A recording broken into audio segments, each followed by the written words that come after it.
जय साईनाथ। साईनाथ कहते हैं कि मेरे बच्चे, मैं जानता हूँ कि तुम बहुत संघर्ष कर रहे हो। तुमने बहुत कुछ सहा है। तुमसे वो सारी चीज़ें छिन गईं जो तुम्हारी थी। तब भी तुमने किसी के लिए कोई आवाज़ नहीं उठाई। चुपचाप सब कुछ सहन करते रहे। किसी से कभी कुछ नहीं कहा कि किसी ने मेरा कुछ ले लिया, या कभी मेरे आकर तुमने कभी ये नहीं कहा कि उसने मुझसे सब कुछ छीन लिया, उसके साथ कुछ गलत हो जाए, या कुछ उसके लिए कभी गलत मांगा ही नहीं। लेकिन आज मैं, तुम्हारा बाबा, तुमसे ये वादा करता हूँ कि बहुत जल्द वो जो सब तुमसे छिन चुका था, जो सब तुम्हारा था, जिस पे सिर्फ़ तुम्हारा हक था, वो अब बहुत जल्द तुम्हें फिर से मिलने वाला है।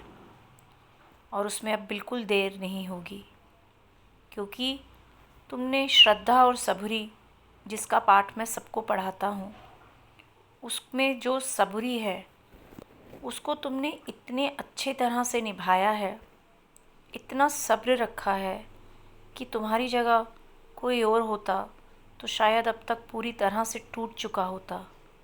लेकिन तुमने कभी किसी के आगे शिकायत नहीं करी, यहाँ तक कि मुझे भी कभी शिकायत नहीं करी। तो मैं तुमसे बहुत प्रसन्न हूँ। तुमने श्रद्धा और सबूरी का पाठ बहुत अच्छी तरह से निभाया, इसकी मुझे बहुत खुशी है। और जो चीज़ें तुमसे छिन चुकी थी, जिन्हें तुमने यही सोच लिया था कि अब जीवन में मुझे ये चीज़ें दोबारा नहीं मिलेंगी, वो सब तुम्हें बहुत जल्द मिलने वाली हैं। तुम्हारा वो जो संघर्ष का समय था वो पूरी तरह से ख़त्म हो चुका है।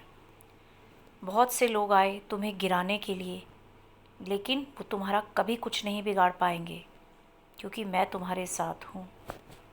और कल जिन्होंने तुम्हें ठुकराया था, कहा था कि ये किसी काबिल नहीं है, आज वो तुम्हारे पास खुद चल कर आएंगे और खुद देखेंगे कि तुम आज कहाँ से कहाँ पहुँच चुके होगे।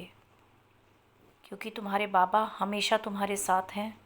और मैं तुमसे बहुत प्रसन्न हूँ कि तुमने सब कुछ सहते हुए भी कभी किसी से किसी बारे में कोई बात नहीं करी।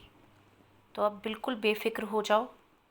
तुम्हारे बहुत अच्छे दिन आने वाले हैं। तुम्हारे हक़ का कोई भी नहीं छीन सकता। जो तुम्हारी चीज़ें हैं तुम्हें फिर से दोबारा मिलेंगी, और तुम्हारा भविष्य बहुत ही उज्जवल होगा। खुश रहो, बहुत खुश रहो।